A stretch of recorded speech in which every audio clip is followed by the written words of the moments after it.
thought I would do a rundown of the puppies. So this little girl right here is puppy number 1. She's almost fully black. She's got a teeny bit of white on her paws, and she's got a teeny bit of white on her chest. Come here, sweet puppy. You can barely see.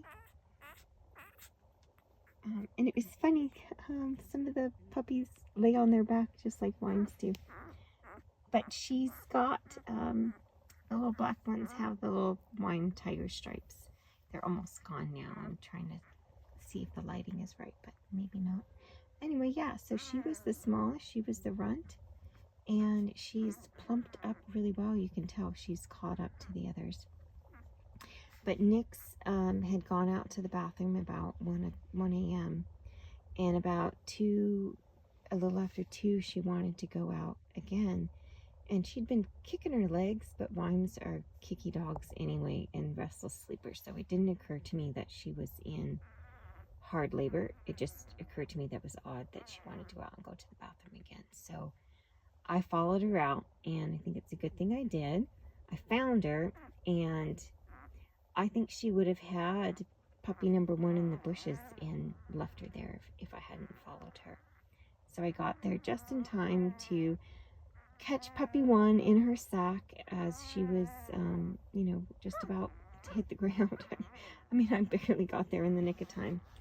But I caught her, and I broke the sack open and realized, you know, she wasn't breathing yet and wasn't really very responsive. I got Nyx to come back inside, and even though the whelping box is right next to my bed, she did not go in the whelping box. She went onto my bed, and I didn't have the heart to kick her off the bed, so I let her off the bed, and it looked like, as I'd been warned, she was going to abandon the litter. But she surprised me. I got the bulb syringe, and I cleared little puppy number 1's airway. There was quite a bit of snot. It took a bit of time. And I was just kind of massaging her with a towel, trying to keep her warm, trying to keep her clean, because it really was cold that morning. And yeah, I got her breathing. And then I looked online, you know, how far from the body to cut the umbilical cord, and I got her umbilical cord cut. And by then she started crying, and I brought her up to Nyx on the bed, and Nyx let me help her latch on to a nipple. And yeah, once she was breathing and crying, then something clicked with Nyx, and she started cleaning her and cleaning away the rest of the umbilical cord and the afterbirth. So yeah, she surprised everyone by being a really good mama. And then the poor thing had hardly any rest between puppies. She was knocking out puppies every 20 to 30 minutes. She was having another puppy, and she was still scared and didn't know what to do. So the first 4, I completely had to tear the sack away from the puppies' faces and nostrils and use the bulb syringe and clean them out and get them breathing.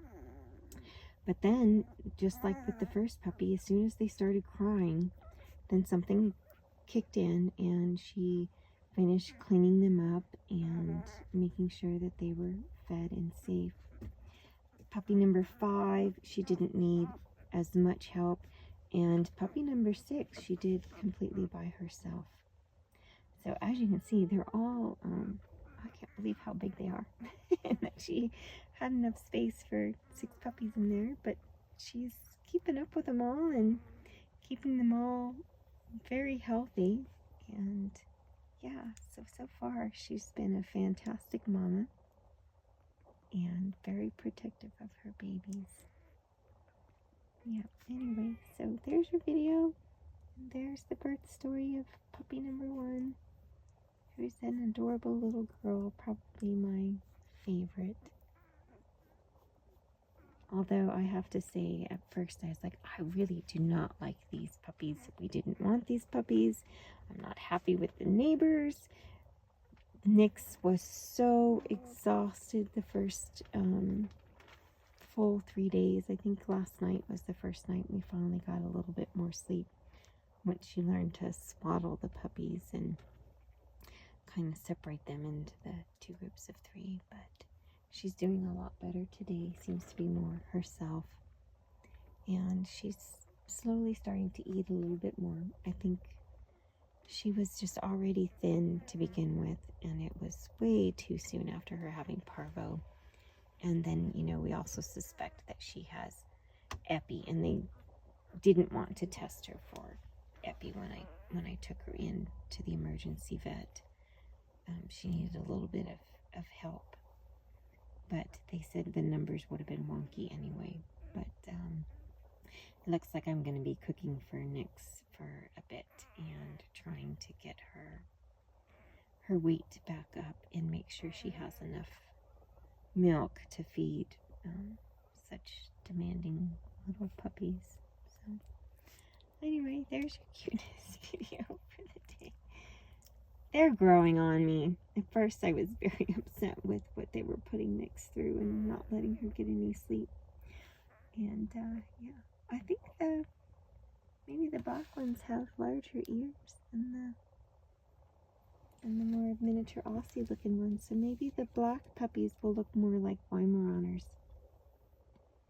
Anyway, cheers. Happy Friday. Have a wonderful weekend.